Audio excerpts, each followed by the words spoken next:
By the year 1805, Jonathan Hale had already spent several years walking along the river that quietly shaped his life. Most people in the nearby towns had begun to recognize him, not as a famous man, not even as an important one, but simply as the man who walks with maps. Farmers saw him passing through fields in the early morning. Fishermen spotted him standing silently near shallow bends in the water. Sometimes travelers noticed him sitting under a tree, writing carefully in a small notebook. He moved slowly, deliberately, as if he believed the river had something to teach him, but only if he listened patiently. The tools of a patient man. Jonathan's equipment was extremely simple. In modern times, mapping rivers involves satellites, computers, and precise instruments. But Jonathan Hale worked with only a few basic tools. He carried a measuring chain, about 66 feet long, a wooden compass to determine direction, a depth pole, which was simply a long stick marked with measurement lines, and several small leather notebooks. Each notebook contained detailed sketches of the river. He recorded everything he observed: the width of the water, the shape of the banks, the type of soil along the edges, even the locations of certain trees. Some entries were extremely detailed.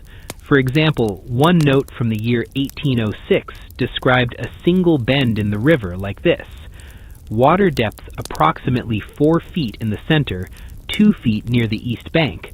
Current becomes slower after rainfall. 2 large oak trees on the northern bank may eventually fall into the water.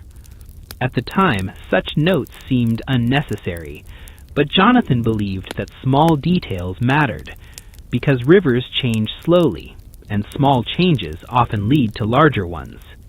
A river that refused to stay still.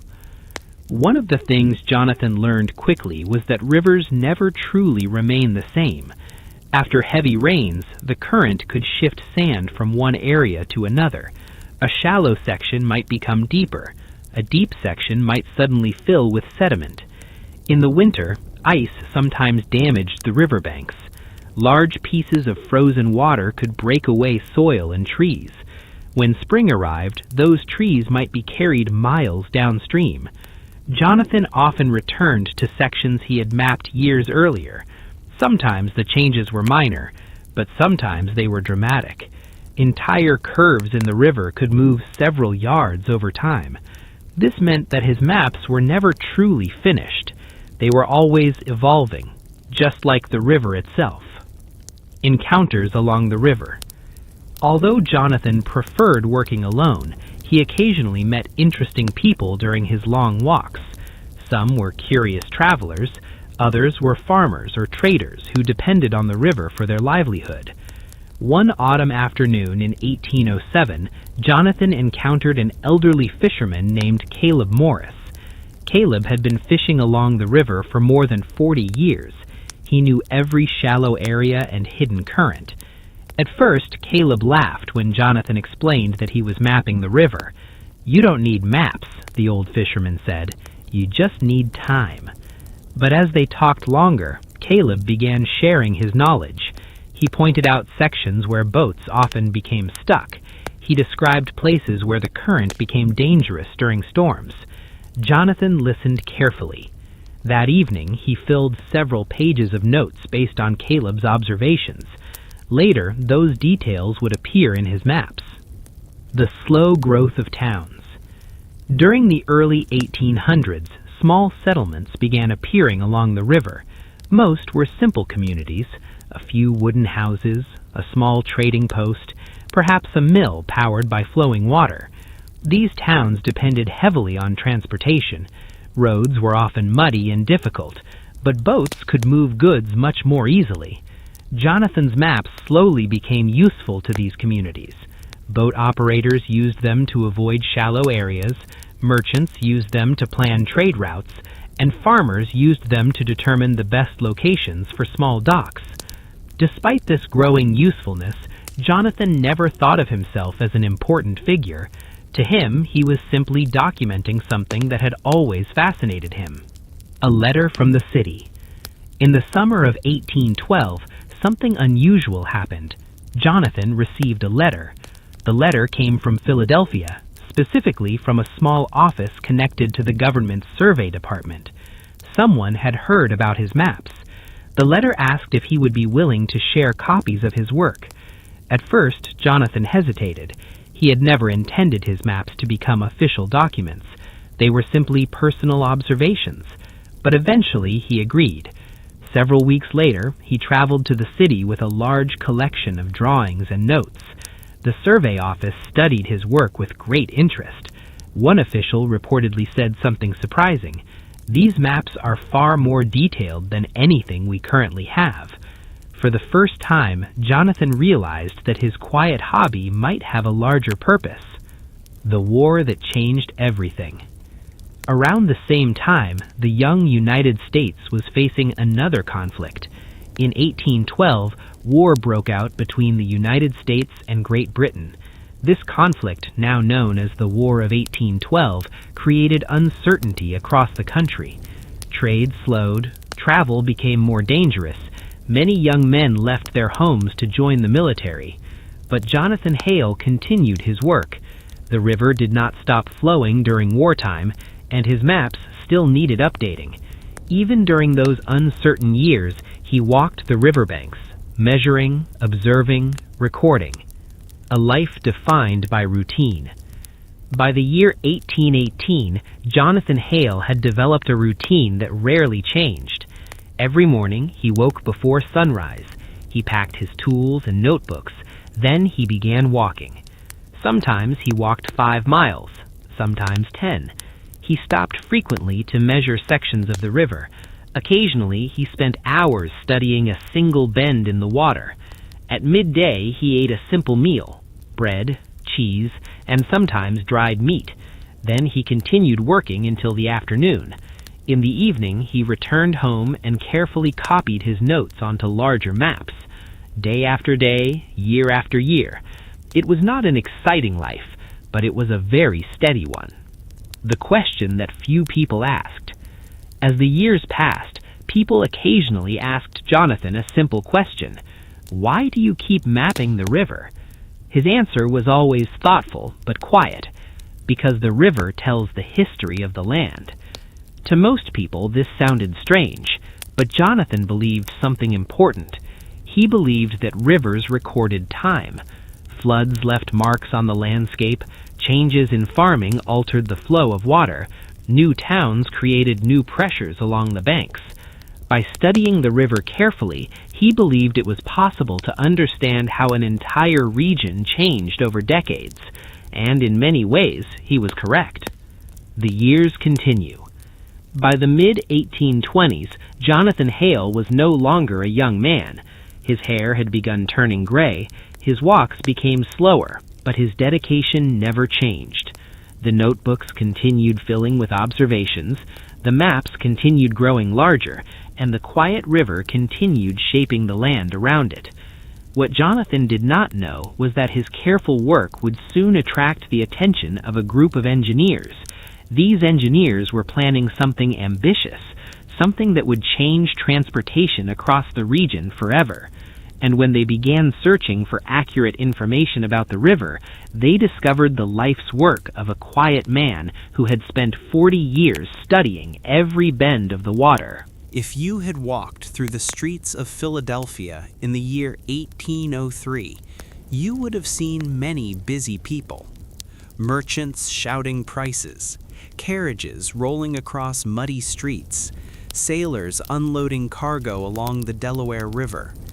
But among all those busy people, there was one man whose life would become strangely quiet. His name was Jonathan Hale. Most people never heard of him. He was not a famous general. He was not a politician. He did not lead an army, discover gold, or write a famous book. Instead, Jonathan Hale spent almost 40 years doing one single job. He mapped a river. Not a large river like the Mississippi, not a famous river known to the world, just a quiet, winding river in the early United States. And yet, by the time he finished his work, his maps would quietly shape trade routes, farming towns, and transportation across an entire region of America. But to understand how a man could spend 4 decades walking along the same river, we have to begin much earlier. We must go back to the year 1775. A boy born at the start of a nation. Jonathan Hale was born in a small wooden house outside Philadelphia in the spring of 1775. At that moment in history, the American colonies were already moving toward revolution. Only a few weeks after Jonathan was born, the first shots of the American Revolutionary War were fired at Lexington and Concord. His father, Samuel Hale, was a carpenter.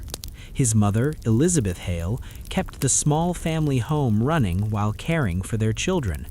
Their house was simple: 2 rooms downstairs, 2 small sleeping spaces above, a fireplace that heated the home during cold winters, and outside, a narrow dirt road that led toward the city. Philadelphia in the late 1700s was already one of the most important places in America. It was the city where political leaders gathered, where debates about independence happened, where documents like the Declaration of Independence would soon be signed. But Jonathan Hale did not grow up in the middle of those political discussions. His childhood was quieter. He spent most of his time near water. A narrow river flowed about half a mile from the Hale family home. To most people, it was unremarkable. A twisting body of water moving slowly through woods and farmland. But to Jonathan, it became something fascinating. As a boy, he liked to sit on the riverbank for hours, watching how the water moved, how the current changed after rainfall, how fallen branches floated downstream. Other boys played games or chased animals through fields. Jonathan watched the river. A strange hobby. When Jonathan was 10 years old, he began carrying a small notebook. Inside it, he started drawing the shape of the river. At first, the drawings were simple: curves, trees, small bridges. But slowly, the drawings became more detailed. He marked where the river turned sharply, where the water became shallow, where fishermen often placed their nets. His father once asked him why he spent so much time drawing the river. Jonathan gave a simple answer: because it keeps changing. It was a strange response for a child, but it revealed something about the way his mind worked. He liked observing slow changes over long periods of time. America begins to expand. While Jonathan was growing up, the young United States was changing rapidly. After the Revolutionary War ended in 1783, the new country began expanding westward. New towns appeared, roads were built, trade increased between cities and rural areas. Rivers were extremely important during this time. They acted like natural highways. Boats carried food, wood, tools, and supplies between distant communities. But many smaller rivers were poorly mapped. Travelers often relied on guesswork. Shallow areas could trap boats, sharp bends could damage cargo, and flooding could change the river's path without warning.